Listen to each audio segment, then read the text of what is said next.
Okay, good morning students. आज देखेंगे अपना chapter 11 which is conic section.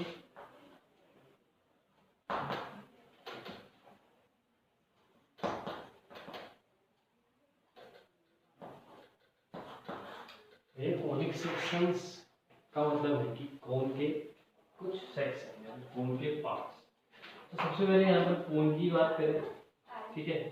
कोन की बात करें तो एक देखो यहाँ पर हम बेसिकली पढ़ने वाले क्या है, पहले इस बारे में बात कर लें कि हम यहाँ पर कोन के जो सेक्शंस हैं उनमें सर्कल, पैराबोला, एलिप्स और हाइपरबोला की बात करेंगे। अब पहले बात करते हैं कि बनते कैसे हैं। तो सबसे पहले हम कोन की बात करते हैं कि एक फिक्स लाइन मान के चलते हैं, वर्टेक्स, ठीक है, और एक मान लो ये एम है लाइन जिसको हम जनरेटर भी बोलते हैं, ठीक है। अब अगर ये इस पॉइंट पे ये जनरेटर रिवॉल्व होना शुरू करे तो आप समझ सकते हैं कि ये कैसी कंडीशन जनरेट कर रहा होगा, ठीक है। Like I'm not that much good at figures, especially 3D figures, ठीक है। तो इस तरह का कुछ बना होगा जब ये फिक्स लाइन के अक्रॉस ये जनरेटर अगर रिवॉल्व हुआ होगा तो कुछ ऐसा इसने दिया होगा शेप, ठीक है। यही है आपका code, but this is called a double napped code. This is called double napped code, ठीक है। बात में आ रही है। अब बात करते हैं और इसके बीच में यानी कि जनरेटर और वर्टेक्स के बीच में अगर हम इसको वर्टेक्स कह देंगे के बीच में जो एंगल बनता है उसको हम बोल देते हैं क्या, अल्फा। स्टैंडर्ड नोटेशन है, ठीक। अब होगा क्या कि हम इस डबल नेपेड कोड को कट करना शुरू करेंगे एक प्लेन से, ठीक है। तो डिपेंड करता है कि हम किस कैसे कट कर रहे हैं, ठीक है। तो यहाँ पर जब हम प्लेन से कट करना शुरू करेंगे तो वहां पर हमको डिफरेंट डिफरेंट शेप्स मिलेंगे। तो कैसे मिलेंगे उसकी बात करते हैं, ठीक है। तो सबसे पहले मैं एक ही फिगर में ड्रॉ करने की कोशिश करूंगा, ठीक है। आप लोग अलग अलग ड्रॉ करेंगे। से मान लो ये एक प्लेन है जिसका ये स्ट्रेट लाइन यानी जो एक्सिस होगी ये। अब अगर ये इसकी जो एक्सिस है ये इस वर्टेक्स के साथ यानी कि इस डबल नेपेड कोन के एक्सिस के साथ मान लो बीटा एंगल बना देंगे, और अभी ये जो बीटा एंगल है ये कितना है, 90 डिग्री बन रहा है। बात समझना, मैं बहुत सिंपल सी बात करना चाह रहा हूँ कि आप लोगों को इसमें मैं बहुत ज्यादा फंसाना नहीं चाह रहा हूँ कि क्या है क्या नहीं है। तो बहुत सिंपल सी बात कर रहा हूँ कि अगर आप इस कोड को बीच में से काट देंगे तो अब आपको जो ऊपर का हिस्सा मिलेगा वो क्या मिलेगा, एक सर्कुलर पार्ट मिल रहा होगा। समझो कोन को बीच से काट दोगे तो ऑब्वियस है ऊपर एक सर्कुलर पार्ट मिलेगा, ठीक है। अगर यहाँ से काट दो यहाँ पर भी मिलेगा ही ऑब्वियस है। ऊपर वाला अगर आप यहाँ से काट रहे हो इस वाले हिस्से को अलग कर रहे हो तो ऊपर क्या मिलेगा, एक सर्कुलर पार्ट मिलेगा। अब ऐसा तभी होता है जब ये जो एंगल बीटा बना, ठीक है, इसका एक्सिस और इसके एक्सिस के साथ जिसने 90 डिग्री एंगल बनाया, व्हेन बीटा इक्वल टू 90, ठीक है, इट गिव्स अ सर्कल। अब यहाँ पर तो एक आपको सर्कुलर पार्ट दिखाई देगा। हालांकि अब मेन दिक्कत वही है फिगर, ठीक है। उसको हम कोशिश करेंगे कि अप्रोप्रिएट फिगर बनाया जा सके, although it is not perfect, ठीक है। तो ये समझना भाई, इसको चलो एक्सिस लिख देते हैं। इसका एक्सिस हो गया, इसका एक्सिस हो गया, और इस प्लेन के एक्सिस का इस डबल लेटर कोन के एक्सिस के साथ जो एंगल बन रहा है वो क्या बन रहा है, बीटा, और वो क्या है 90 है। तो जब 90 होगा तो ये क्या देगा, सर्कल देगा। तो वो ऐसे ही, अब समझना भाई, अब जब इसको मैं हल्का सा स्लेंट करूंगा, हल्का बहुत ज्यादा, मतलब 90 से तो कम होगा लेकिन वो अल्फा से बड़ा ही होगा, तो उस केस में क्या होगा खुद ही सोच समझ के चलिए कि अगर मैं बीटा को 90 से कम रखूं और अल्फा से ज्यादा रखूं, तो इस केस में ये हल्का सा स्लेंट होगा, तो देगा तो सर्कुलर पार्ट जैसा ही, सर्कल नहीं होगा बेसिकली, तो कुछ इस तरह का होगा। आप इसको बना लेना, जब आपको जहां जहां आपको जरूरत महसूस होगी आप पॉज करके बना सकते हैं, ठीक है। तो मैं एक बार इसको दोबारा से बनाता हूं, दूसरा फिगर। बहुत टफ होता है 3D फिगर बनाना मेरे लिए, बाकी आप लोगों के तो शायद नहीं भी हो, कुछ तो ठीक ही होते हैं, ठीक है। तो ये एंगल था अल्फा। अब मैं चाह रहा हूं कि हल्का सा स्लैम कर दूं, ठीक है।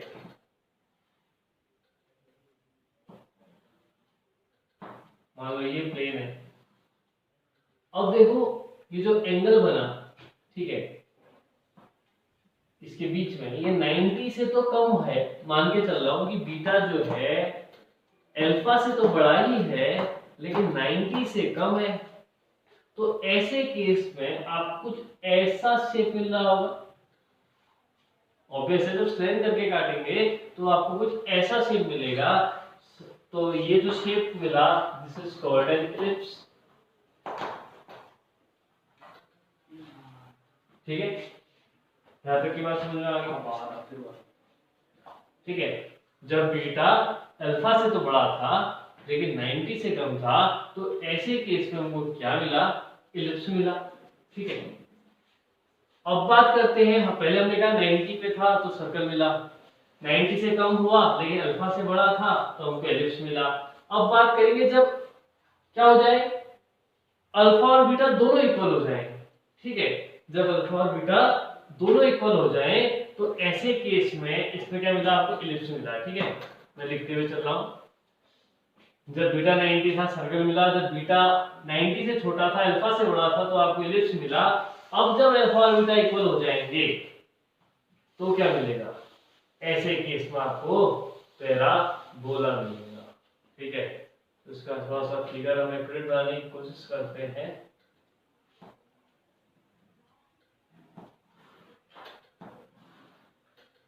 है चलो उसको बुक की हेल्प ले लेते हैं इस वाले फिगर को बनाने के लिए। अच्छा, एक बात और समझना कि अल्फा और बीटा होने का सीधा सीधा मतलब ये भी हुआ कि जो प्लेन की लाइन होगी, वो प्लेन का एक्सिस होगा, वो इस जनरेटर के पैरेलल हो जाएगा, तभी तो सेम एंगल देगा।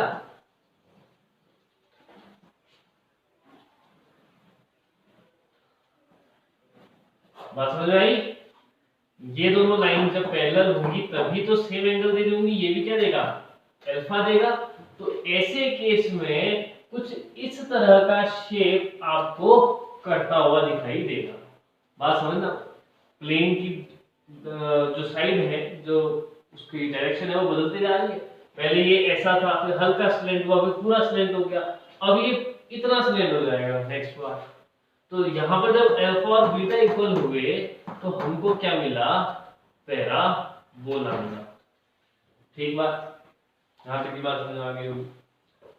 अब बात करते हैं जब बीटा अल्फा से भी कम हो जाए, ठीक है, जब बीटा अल्फा से भी कम हो जाएगा तो आपको ऐसे केस में क्या मिलेगा। ऑब्वियस है ये वाली बात यहां तक आ जाएगी। अभी तक तो अपर नेप पे कोन को ही दे रहा था, अब लोअर नेप पे लोअर कोन को भी दे देगा। तो यही पोर्शन जो ऐसे ऊपर को गया है, ये एक पोर्शन नीचे को भी कट होता हुआ दिखाई देगा, और दैट इज कॉल्ड हाइपरबोला, ठीक है।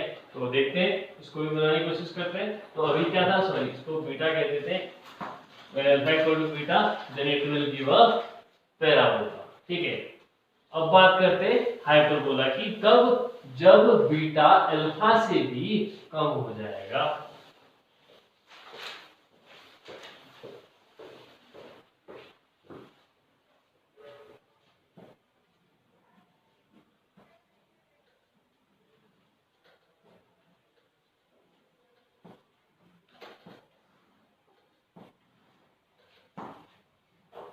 ठीक है, उसको हेल्प इसी की ले लेते हैं बुक की। थोड़ा सा दिक्कत ही होती है फिगर्स को बनाने में।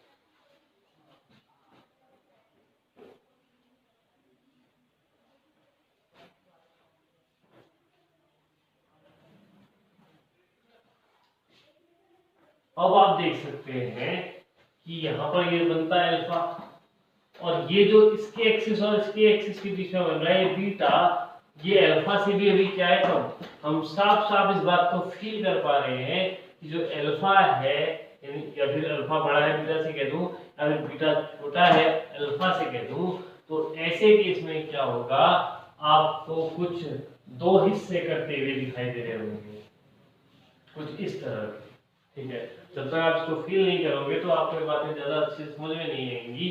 ठीक है, तो जब बीटा अल्फा से छोटा होगा तो ऐसी केस में आपको क्या मिलेगा, हाइपरबोला मिलेगा। ठीक है, बात ठीक होगी, यहाँ तक की बात आपको समझ में आई होगी।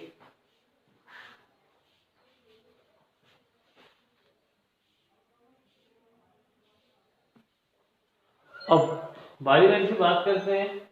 ठीक है, सबसे पहले सर्कल को लेंगे, लेकिन सर्कल को लेने से पहले एक छोटा सा पार्ट है, बहुत ज्यादा इस पर चर्चा नहीं करना चाहूंगा, ये बहुत ज्यादा इम्पोर्टेंट भी नहीं होता है कि डी, चलो पूरा लिख लेते हैं।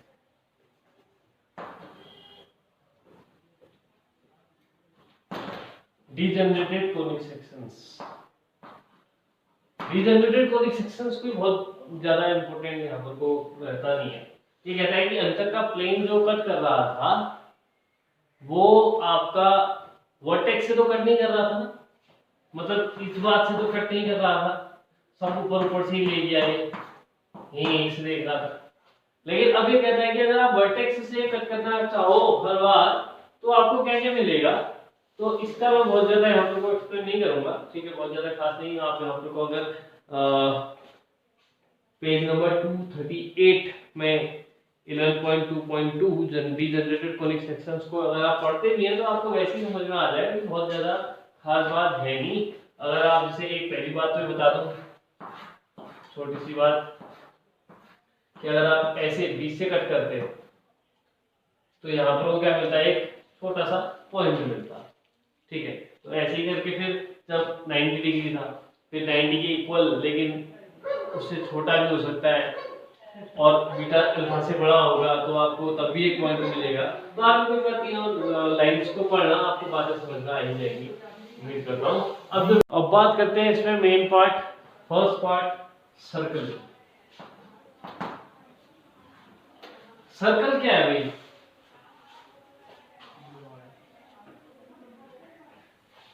सर्कल क्या है? अगर मैं सर्कल को डिफाइन करना चाहूं तो सर्कल क्या है? Circle is the set of all points. समझना, circle is the set of all points which are equidistant from a fixed point and that fixed point is called center of the circle. क्या कहा मैंने कि circle क्या है?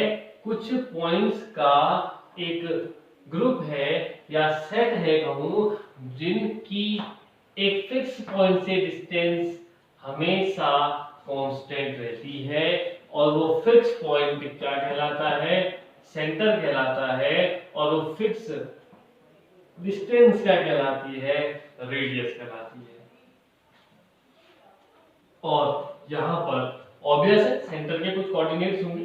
ठीक है, तो सेंटर के कोऑर्डिनेट्स हम मान लेते हैं यहाँ पर वो h, k से ही लेते हुए चलते हैं, और मान लो पॉइंट P है जिसके कोऑर्डिनेट्स हैं x, y। कोई पॉइंट है इस सर्कल में P, x, y, तो ऑब्वियस है कि अगर इसको OP कह दूं तो ये जो OP होगी एक डिस्टेंस होगी। ठीक है, यानी इसको उल्टा कह दूं कि रेडियस इक्वल टू OP। हालांकि वो नेगेटिव आएगा नहीं, ठीक है।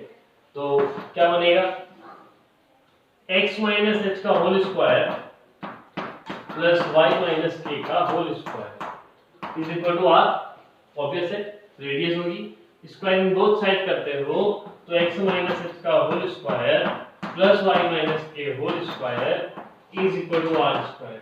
ये मिल जाएगी आपको सर्कल की इक्वेशन। एक तो इक्वेशन ये है, जब आपको h और k दिए हो और रेडियस दी हो तो इक्वेशन ऑफ अ सर्कल क्या होती है, x माइनस एच का whole square plus y minus k whole square equal to r square. अब अगर इसको हम फर्दर सॉल्व करें तो क्या मिलेगा, देखते हैं।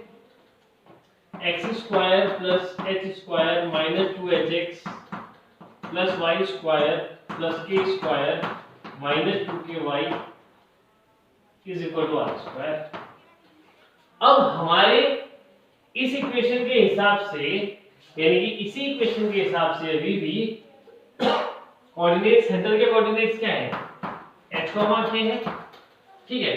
तो एक काम करता हूं, x square plus y square को ऐसे लिख देता हूं, ठीक है। एक काम कर रहा हूं, इसको लिखने से पहले let minus h is equal to g और माइनस के इज इक्वल टू एफ। मैं कुछ नहीं किया, मैंने माइनस एच को जी मान लिया और माइनस के को एफ मान लिया।